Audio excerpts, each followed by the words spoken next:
Thanks for coming, all few of you. And we don't mind, we'll talk to anybody that wants to hear about Kurapia, okay? So I'll just introduce myself. I'm Tom Hawkins. Florasource is my company.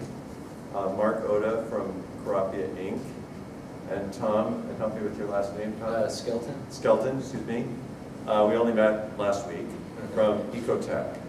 So Mark is the gentleman that has introduced Kurapia to the United States, and we work, Tom's company, EcoTech, the company he's with, and my company work with Mark as sales rep and technical support for Kurapia. So we've got a presentation that's pretty much geared to these pictures. Might be good if we could turn the lights down, if somebody can do that, that'd be great. And we're going to keep this entertaining by rotating so that you don't have to hear any one of us speak for more than about 5 or 6 slides, hopefully. So hopefully you'll find that format okay. And I'm starting. So this is what we're just hoping to cover. In case you have to leave early, you'll know what you missed. But just defining what Kurapia is and how it differs from the native species.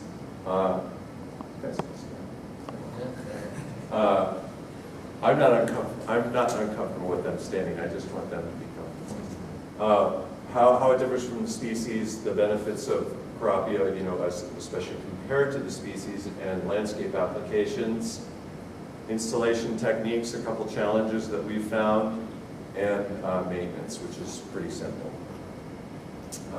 So Kurapia is a selection of Lipia notiflora, or also known as Phyla notiflora. It's in the Verbena family, so it has Verbeniaceae, a family member, perennial ground cover, and it's native to both of the Americas, but also native or naturalized in other parts of the world, including Japan. It is found in our California Native Plant Manual under Lipia notiflora, and that's the native species. Kurapia differs from the native Lipia or Phyla in that it is sterile, and it's the first introduced Kurapia to be sterile. First introduced Lipia, and the name Kurapia comes from a combination of the breeder and Lipia. So if you're wondering why is this such a difficult name to pronounce, just think of the word tilapia and say Kurapia. It's sterile and it doesn't produce seed, but it still produces some nectar. So it's attractive to bees and butterflies and other pollinators. So you can see in the photos they're showing the seed count in one flower head of Lipia, which is what makes it considered to be invasive, whereas there's no seed coming from Kurapia. Kurapia is also much less sensitive to cold, so you can see the Kurapia on the right, and then what it would look like in the winter as compared with Lipia. So it's remaining evergreen.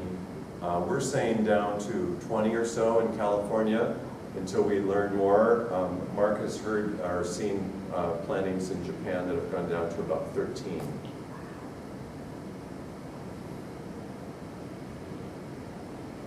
And then Kurapia has a much faster fill-in rate than Lipia. Another thing I've observed in looking at some Lipia plantings is they become quite patchy. So you see a lot of bare open spaces eventually, and that's not the case with Kurapia. It maintains solid coverage quite easily. So, Mark, you've been working with Kurapia in Japan for about 7 or 8 years, is that right? 9 years. 9 years. And Mark came to California with this plant maybe 4 years ago. I should let him have this slide, but he's got the next one. So, or the one after this. So Mark, I think very cleverly, though there was a lot of research that had been done in Japan on Kurapia, he came and had many of these studies repeated here by UC Riverside,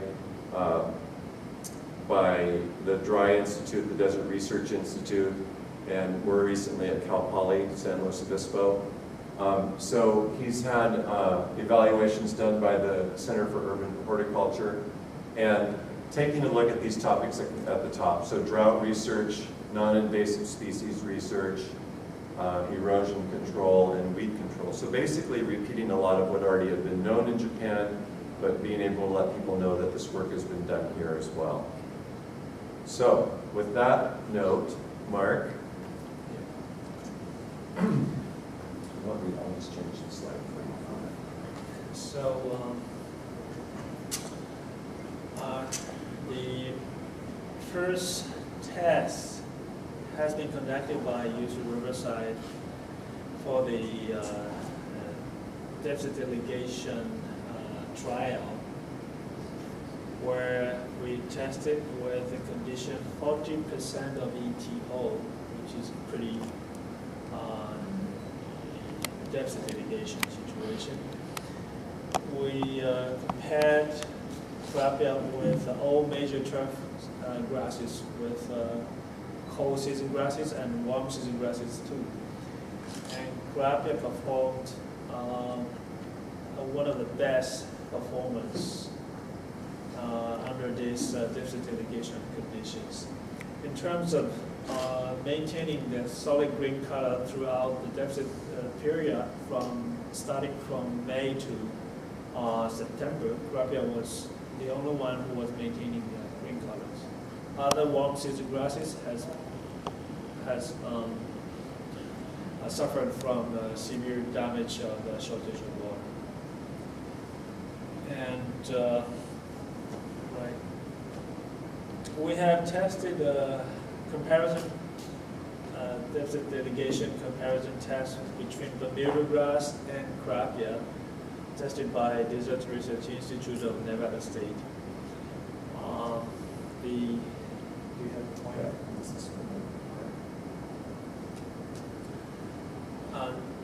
This drawing, the blue line is a Bermuda grass, and the red line is a Kurapia. The vertical line is cumulative water usage per liter, and those are the days. So basically, the differences between Bermuda grass and the Kurapia is about 40% less compared to Bermuda grass. So even compared with the warm season grasses, Kurapia uses less water. We save about 50 to 60% of water compared to Bermuda grass. Okay.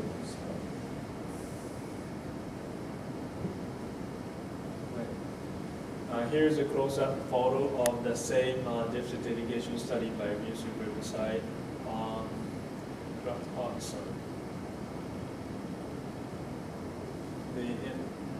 In the center is a Kurapia. This is zoysia, St. Augustine, Seashore Paspada, and Bermuda grass, all brown up.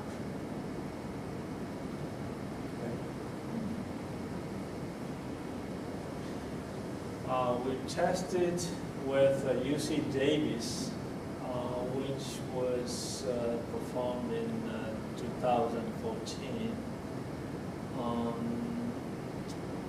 with a more deficit irrigation, extreme deficit irrigation situation, which includes 20% of the ETO, and we performed excellent result. This picture has been taken after 53 days, no irrigation at all in summer in Davis in 2014. So this 50, it said 58 days, but it's correctly 53 days. But this has been done by the drip irrigation. So in case you are allowed to use a drip irrigation, you can save more water than overhead or sprinkler irrigation.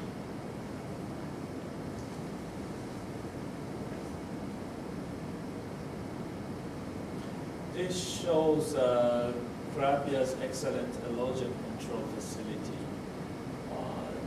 The picture is taken after cutting out as a sod and wash out all those soils. So this doesn't contain any soils.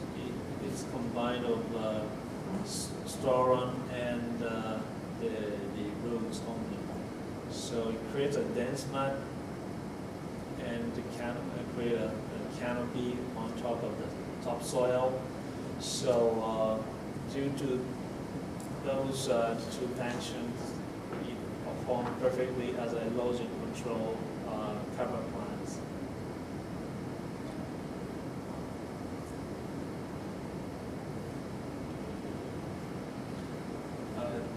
This shows the extreme condition of use for the slope for the erosion control purposes. We planted with plat with about 18 inches, and this is completed after 2 or 3 months without irrigation. But this photo is taken in Japan, so we have a lot of natural rainfall in this season, so we didn't have any irrigation facility. But in California, we need to have a irrigation facility. But it perfectly holds the soil, even though it has a very steep slope.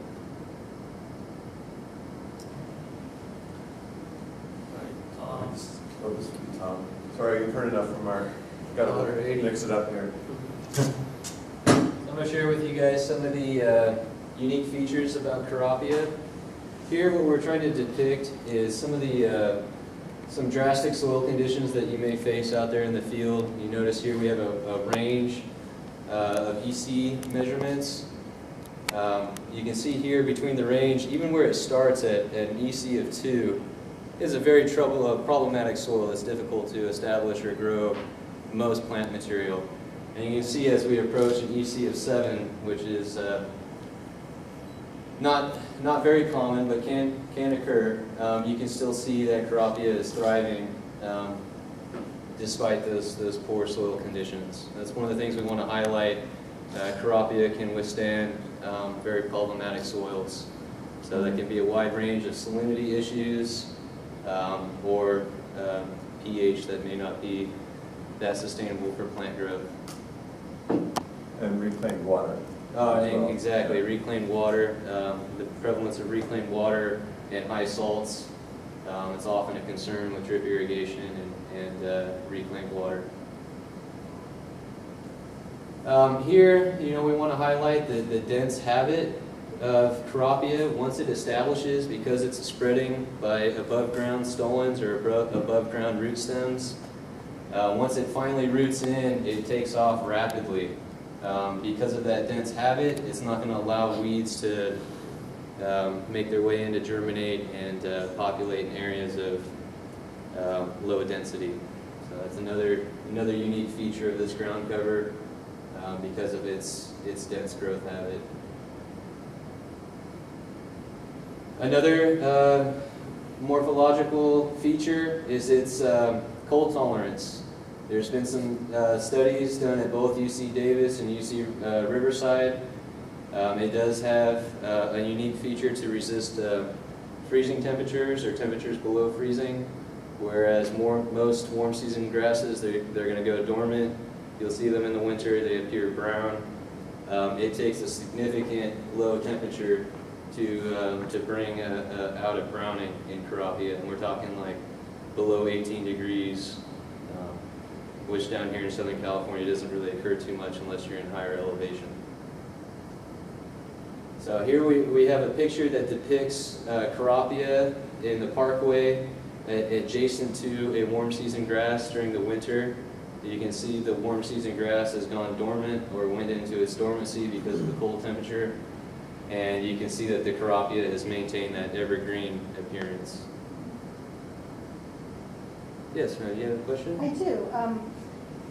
How does it fare with different types of water applications? Whether does it do better with spray above ground, or can it handle subterranean? It will do well in both. Okay. We have some slides that will kind of show you some of the performance in different irrigation applications, but yes, you can do both.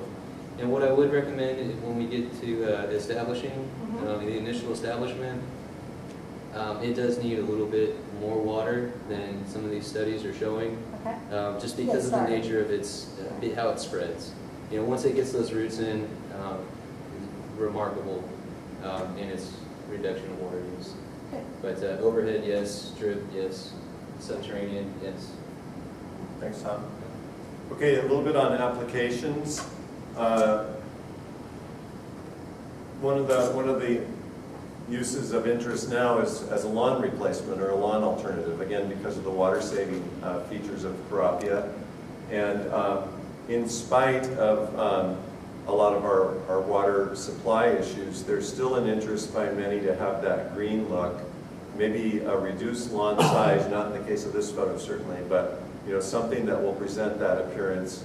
And so we wanted to show you some slides that show that Kurapia can look like a lawn. And it can be mowed or it can be left unmowed.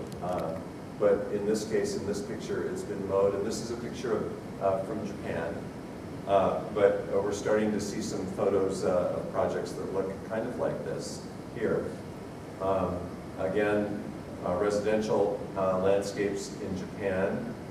And now starting with some landscapes here. So this is a lawn replacement in San Diego. And basically took out the old lawn and put in Kurapia. Saved, she says, about 75% on her water bill right now, is what she's thinking. This is a project in Hidden Hills in the San Fernando Valley. Santa Monica planting. You notice in these pictures the flowers. We're going to talk about the flowers. If you don't like them, they can be easily mowed and removed, but Kurapia will flower naturally from about mid-April, 1st of May through the end of October, or beginning of October. Another planting in Thousand Oaks. This was what, Mark, I think you said this was your first Kurapia planting with a landscape architect's home in Thousand Oaks, so showing that it takes the heat quite well. This picture was taken in August of 2014, so right in the heat of summer in Thousand Oaks. Tom? Here's a couple other residential sites. You can see one here on the left, in between some of the perennials. They use the Kurapia as a ground cover. And you notice here on the picture on the right, I had first-hand experience with this one. This is a landscape that EcoTech installed in Glendora. It was kind of a site that really didn't get the attention that it needed, and the only attention it got was media attention because they had let their landscape die, according to the governor's calling to reduce their water use. Excuse me.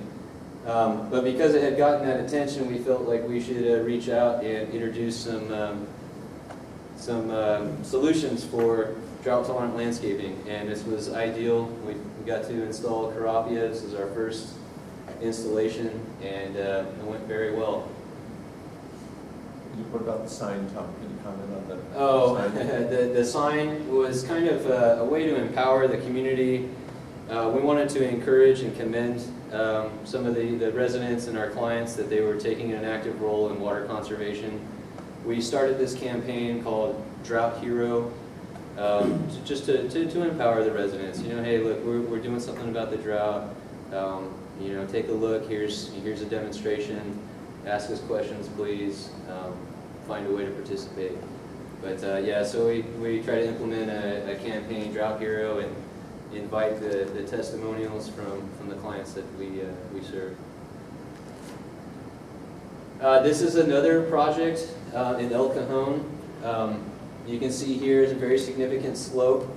Another contractor installed this. We didn't get to install this ourselves, but you can see quite successful. Quite a big expanse on that hillside. But as we had mentioned about the dense rooting, it's going to really help with that erosion control and sustain that slope. Another successful installation there. Another one in Laguna Hills. Again, we have another slope condition. You can see where Kurapia was used on the bank of the slope, and it's got kind of that nice cascading effect going over the wall there. But we do want to highlight, this is a good solution for slopes and erosion control. And it has various uses, some of the public spaces, you can see here in these pictures what they're depicting, parkways, some of your utility areas. It has a wide range of applications, so keep that in mind.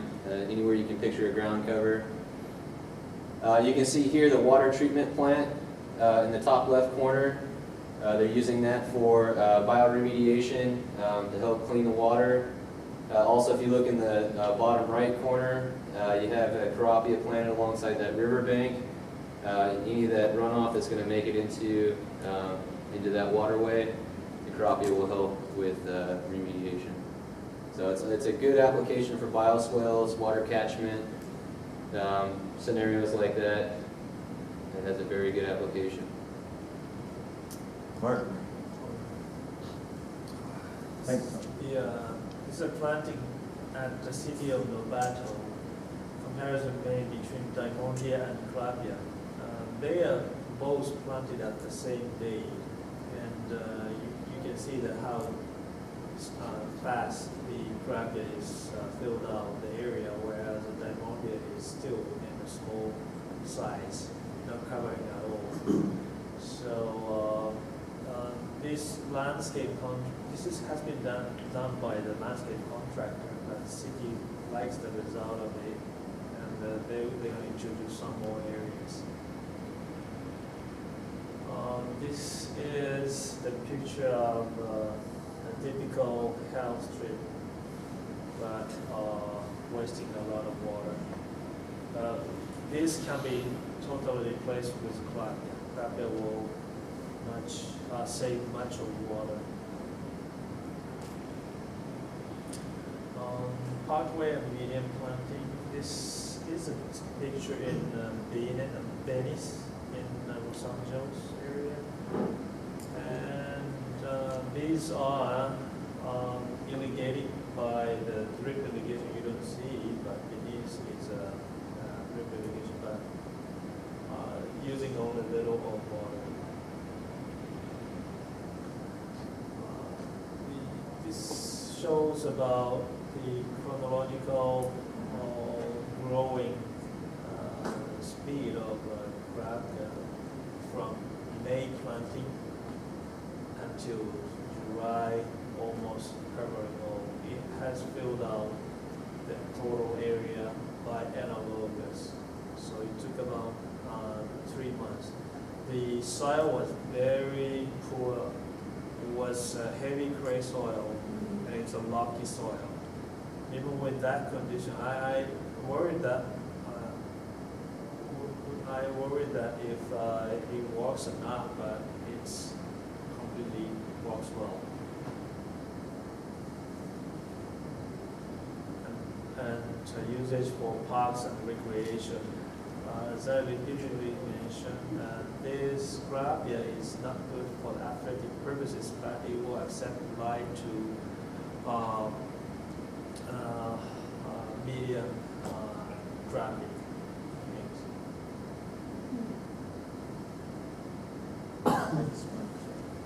So another area that we've been working in is schools and university campuses, again, for reducing water use. This is a picture in the background of a Kurapia lawn in front of the president's home at Scripps College with turf in front. So you might say, well, the Kurapia is a little bit lighter green in color, but it's a new planting too and hasn't had any fertilizer. So it probably eventually could match the lawn in color if it was fed. Same lawn, just a different view. This planting was installed in June and filled in about 9 or 10 weeks, taking advantage of the heat. They mowed this. This has been mowed. This is a planting that Mark arranged for at USC Medical Center at Keck Medical Center in Los Angeles, in a memorial garden there, showing water-saving plants like Kurapia. And this is an entryway to Miramar College that we were involved with, where both sides of the drive were planted with Kurapia. This was done in summer, getting ready for the school year. And as you can see here, this photo was taken a few weeks ago, so it was filled in again pretty much within the confines of the summer. And they still had not taken the fencing down, but it looks like it would be ready to do so now with that kind of coverage. Another one we did was at Pepperdine University. The photo on the upper left was what they had. It was acacia rhodolens and some other types of like myoporum and some plants like that. And they weren't happy with the look, and so they've replaced that. And then this lower section in the bottom photo, this is all done with Kurapia.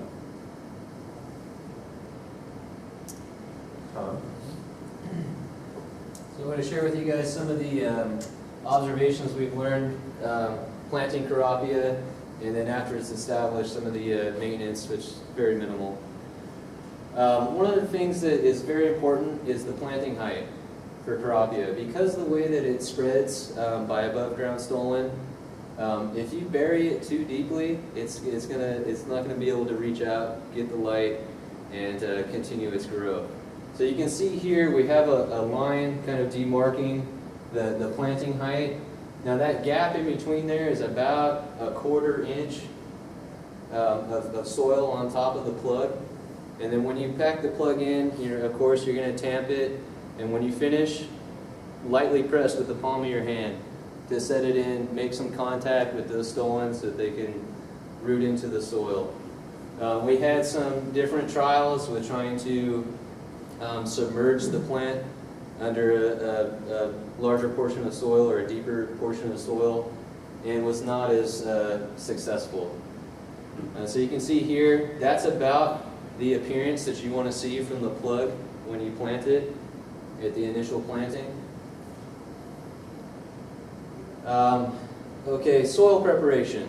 The soil, how compacted it is. If it's very compacted, it's going to be difficult for those stolons to root into the soil. What we do recommend is maybe some light conditioning.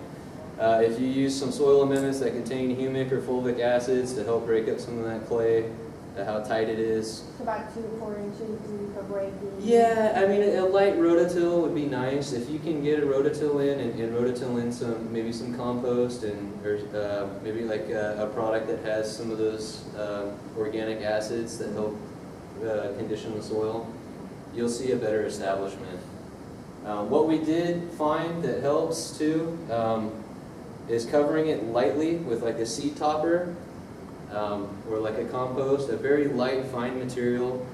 Something you don't want to get into like your coarse bark. You get into something that's like bigger than an inch, 3/4 of an inch, it's too big. We had some trials, we're trying to put some mulch on top. It takes much longer for the Kurapia to finally establish because it's trying to grow out of the mulch and then root back down through that coarse texture.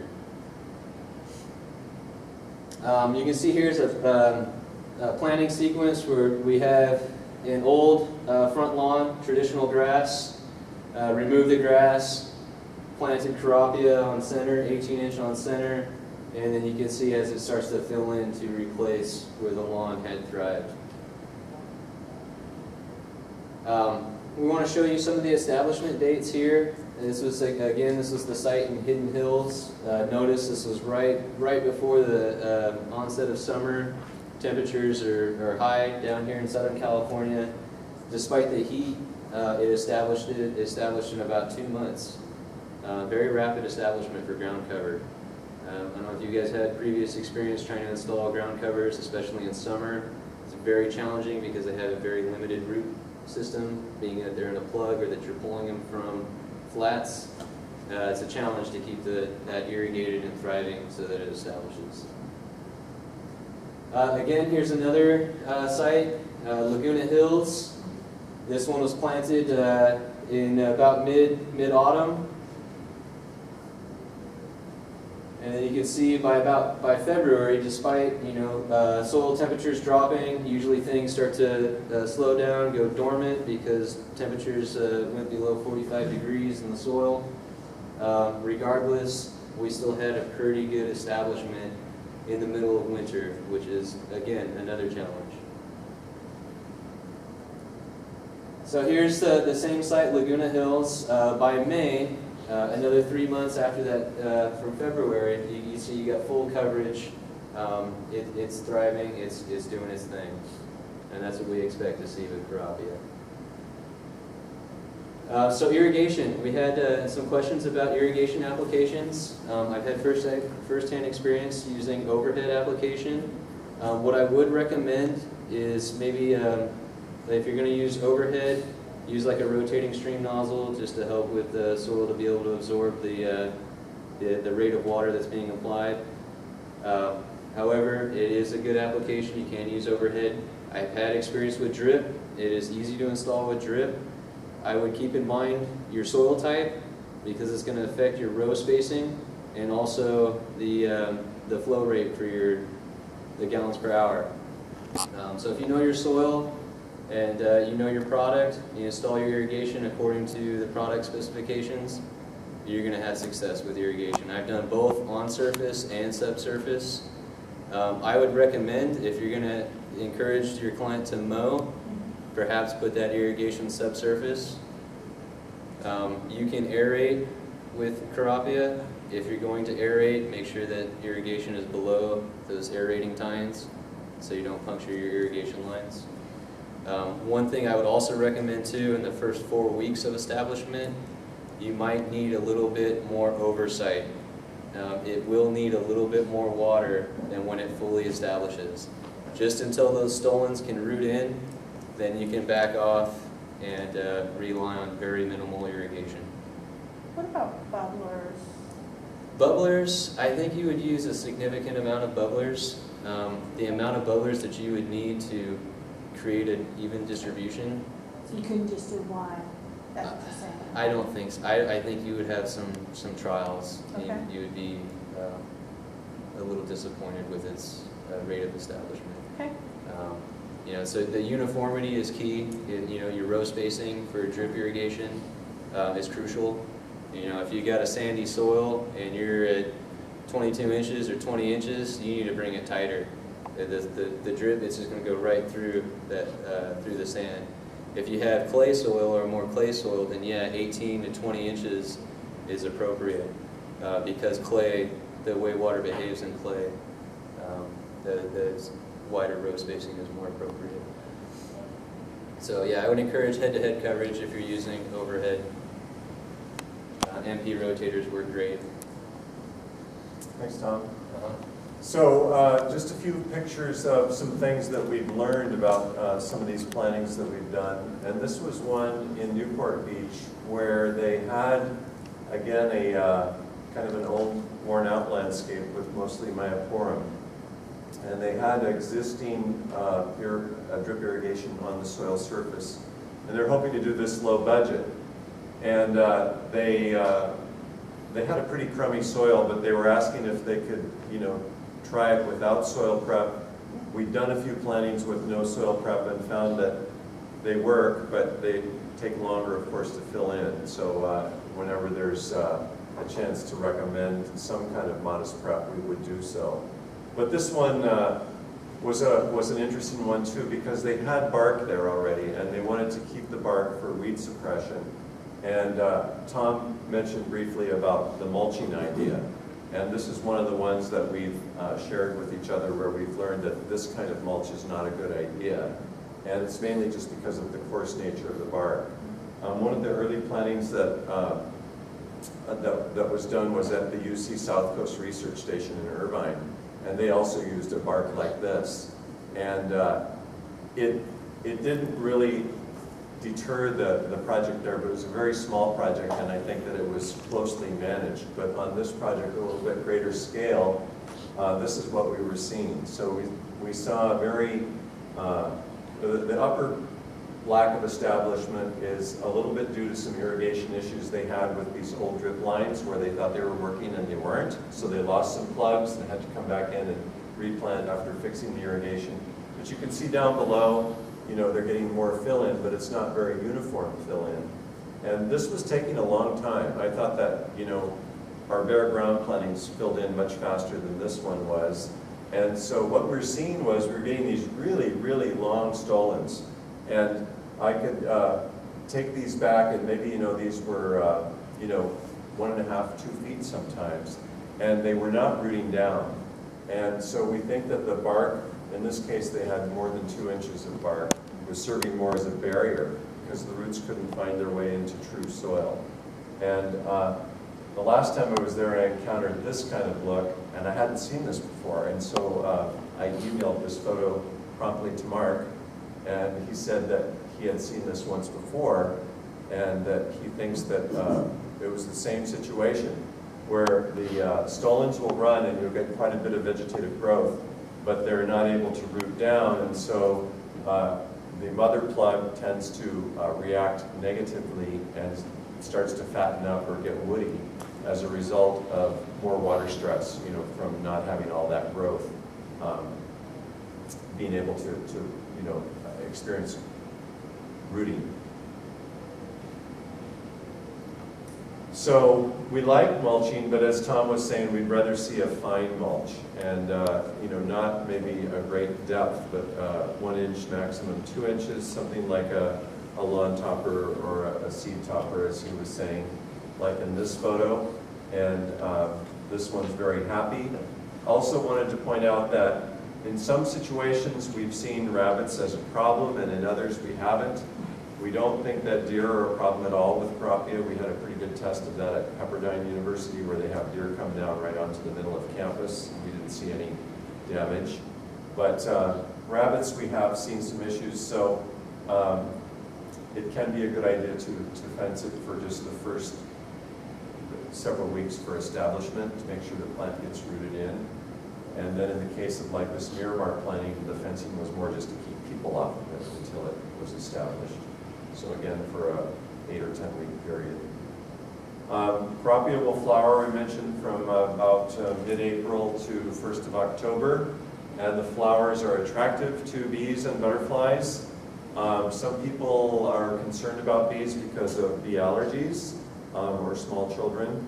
So an easy way to deal with this is if you do not want the bees, would be to mow the Kurapia. And this is a lawn in San Clemente.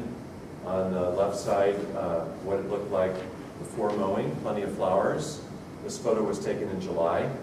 And then the right photo, you know, shortly thereafter, where it looks more like a lawn without all the white blooms.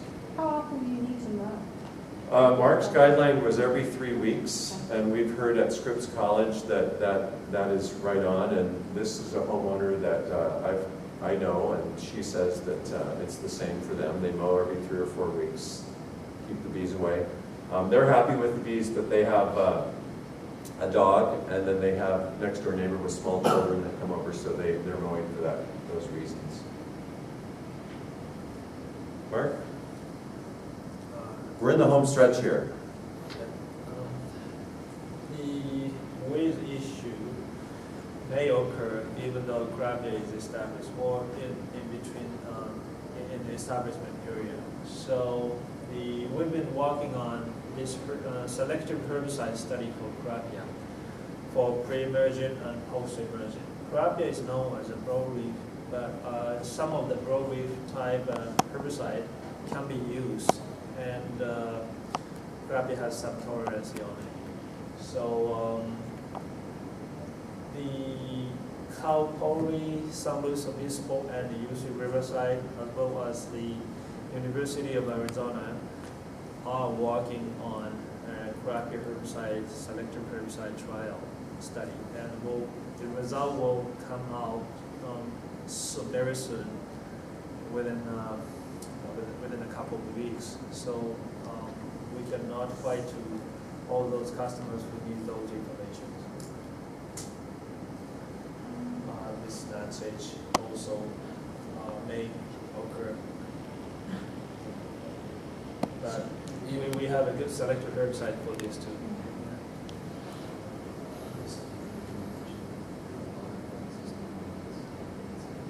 Yeah. Oh, yeah. I was going to say the same thing. In our defense, Tom had brought it up, and I was thinking the same thing. We want to point out that the nut sedge we've seen on some golf course trials, and in this case at Miramar College, it was there. You know, it didn't come with the Kurapia. It was just the condition that they had, and he told me, the grounds manager there, that they've been battling nut sedge. We have another planting out at Sunnylands golf course in the desert, and they have the same issue, and they have a lot of nut sedge on the golf course. So if it's there, it can be a problem, but it's not that nut sedge will go find Kurapia. This was already there in the soil. Very, very common in lawn applications. It's still too early to mention about the name of the herbicide, but sedge hammer. After Kurapia is established, then Kurapia wouldn't be severe affected. It's not damage. It won't damage the Kurapia, Yeah. but will control the nut sedge. Yeah. Okay, Mark? So a lot of home owners and commercial users apply for the water rebate program for turf removal replacement with Kurapia, and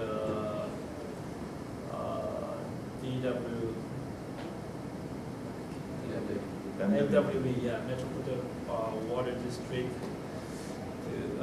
gave us not only the credit, but they mentioned that Kurapia can be used for this program. So a lot of application have been submitted and successfully gone through. So if the customer wants to use a rebate program, please do recommend that. And I've had first-hand experience. It does improve. Yeah. You'll get the rebate. And as you can see, Kurapia is friendly to not only for bees, but for other animals like butterflies and cats and dogs. And it accepts some of the urine. It will change to yellowish, but it will recover soon because of the salinity tolerance. These are the new varieties coming for the future. Now we have only white color flower variety, but we are bringing in pink flower variety. And cold resistant variety has another function, which is a disease resistance. We currently recommend our current variety for the arid circumstances and environment uses only, because when it came to high humidity, it might have a disease issue. But we don't see any issues of disease under arid condition like in California. But if we try to expand the market from California to eastern regions, we might foresee high humidity with the disease issue. So we are bringing in this cold resistance as well as a disease resistance variety. We have applied for the patent application already, waiting to be approved. And the row bottom is a row flowering variety. I wouldn't say no flower, but you can see clearly no flowers. And that's coming. Yeah, that's gonna be coming not very soon, but probably in a couple of years' time. We're bringing in. So this is just a summary slide of what we talked about with Kurapia. If anybody was interested in the pH, it takes a wide range of pHs. shade down to about 3 hours of sunlight, so pretty good in shade situations. And there's the USDA hardiness zone equivalent to that 20 Fahrenheit figure, if that's of interest.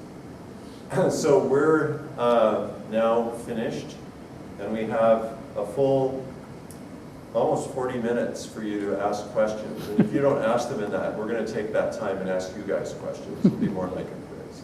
No, but were there any questions? Yes? I have some more. Okay. We talked about, I just was wondering, you saw the application on slopes. How does it deal with in fire areas? It being a succulent, you would think it would be more water holding and therefore have, less issues. Have you looked at that? Yeah, but I'm thinking there's 3 zones, I think, for fire control that the fire department puts out, and I think within those zones they typify what plants and forms of plants too are permitted in those zones. I don't know off the top of my head. Yeah, I think it's class 1, 2, 3, or A, B, C, I forget. And I think I'm confused because I think it's different sometimes by county. But I've been told by a couple landscape architects in San Diego that they think that it would get a very favorable rating for that because of the succulent nature of the plant, like you mentioned. But we haven't. It doesn't be oily or anything like that, No, like junipers no, or something. yeah. Yeah, it's, I mean, it's pretty tough to not have it remain evergreen even when you cut the irrigation. You know, it stays pretty fleshy for quite a long time. That's just the nature of the plant. So it is evergreen throughout the year in most of California? Yeah, it's like, I think Tom mentioned, it's a little bit elevation related. So if it gets, below that 20 Fahrenheit, maybe 18 Fahrenheit, it will go off color, but it would not necessarily be, a fuel plant at that point, unless it was dry like that all the time. The other question I had was in regards to the MAWA. Anybody who's listened to what's going on with the restrictions for irrigation for landscape know that they're going to cut it back severely, and even to the point. So, how, if I were to design it and use it in, and I can think of 2 projects I'd like to use this in, how would you rate the MAWA? Where would it be in terms of the classification? Yes. I think it's a 0.3. Is that right? It's like a 0.25 or 0.3 on the scale. We got cool season grass as the 1.0. I believe it's at 0.3. Yeah, that would be my guess. I'm not sure, but it sounds right. Because I spoke with John from West Coast Turf, and they were doing some studies about that.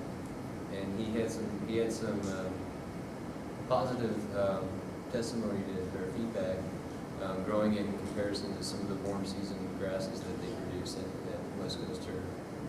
And he said that he did see the water use was drastically different, less than the warm season grasses. And warm season grasses are typically, I think, of 0.4 to 0.6. Okay. I'd say safe to say. I'm from Bakersfield, and we use Bermuda everywhere, so, you laugh at the person who uses fescue, but there are. Yeah. And so that's where I'm trying to, if this is really going to make it worth my while not using Bermuda, knowing that typically people in the wintertime in the past, and probably in the future, would actually oversee with rye and then use more water, Yeah. so. That chart that Mark had showed, the graph rather, with Bermuda was a good example of Kurapia compared to Bermuda, where it was about a 40% difference in less water.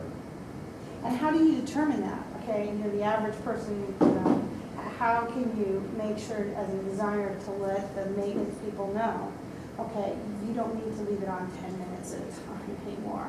I mean, now most of California is on either a 2-day or a 3-day kind of period, but that's not necessarily, the counties don't time it in which you say you only have a certain amount of time. Or if you're dealing with a public agency, you have a water window to deal with. I would use the 0.3 factor in scheduling. I think that's safe. It's a challenging question. Beyond establishment time, I think that's a good guideline, and I think that Because, so you're saying it's as a guideline for establishment, and then it can actually go lower to the 0.25 or 0.2? Well, no, I'm saying I think that in the beginning, an establishment, you know, depending, you're in Bakersfield, so, Right. you know, we might be watering once to twice a week on the coast here, and you may need to be watering 2 times or more. And if technically you're not allowed to water 2 times or more, then what we're recommending is that you do Well, that's only if they don't see you. well, but there's a way around that, is what I wanted to say too, Yeah. and that would be like we use a product called Ziva. It's a cornstarch polymer, and it's a dip. And it's a really good insurance policy for areas like on slopes where you maybe have poor, you know, irrigation penetration, but also in areas where you might be on a 2-day-a-week watering. And we found that that works well. In terms of dipping it beforehand, Yeah. and putting in the soil and dealing with that mulchment. And that's a product that we can provide with plugs when we ship. You know, if you determine too the amount of inches that you need to replace per month,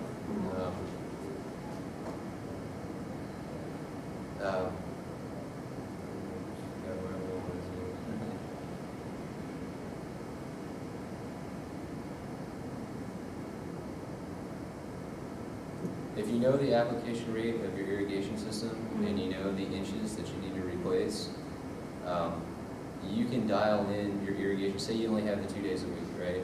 And you know you got to replace 5 inches in the summer, or 6 inches, probably for Bakersfield. That's what we get all year, okay? Right. Say, well, on the 2 watering events that you have, you can do your cycle and soak to make up those inches or make up that difference. Okay, and that makes sense. I see subterranean being a really good application, and we tend to use the easy flow fertilizer, so then it gets out as well, so you don't have to, you know, see that. And even the city of Bakersfield is fine with that as well, so. You're ahead of the curve. Most cities will also give you an exemption if you're installing something new. If you're gonna show, you go to the city and you say, I'm gonna pull this out to put something in like Right. Kurapia, you're gonna get an exemption and you're gonna be on an establishment period. And this stuff establishes really fast compared to most things, so it's an easy sell to a city and they wouldn't want to rock. And I was going to mention a problem that I've seen, and that is that people are so used to watering lawns, you know, 5 days a week or more, that once they even have their Kurapia established, they're still overwatering it. You know, they could be saving more water than they want, than they are. And I've seen that on institutional type of plantings as well as residential. So it's not just the homeowner that's guilty of that. No, and I think that's probably the biggest issue is getting back to the maintenance people, because they're stuck on 10 minutes of time, and not realize they don't have to necessarily take that, especially when they can't see it. Yeah, and Because in the spray's past, gonna they've be been no safe, more after they've a been safe while. by overwatering because Yeah. the homeowner's happy if it's lush and green, but, you know, now there's more of an effort to save on water. So getting the root system down deep is, you know, the priority, and that can be done with overhead irrigation or with drip irrigation. And in general, if you can water infrequently but water for a longer period of time to drive the water down, the roots will chase the water deeper, you'll have better drought tolerance that way. Any other questions? Time for the quiz? Okay, so thank you very much for coming, and if you, are you supposed to be passing these out now, Mark? Okay, we have one landscape certificate of completion for somebody that signed up for If that. you need this. That was me. Okay, thank you.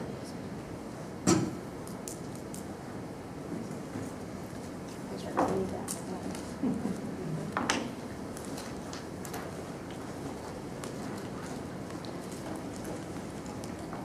Gentlemen, what I really need is to have someone maybe come and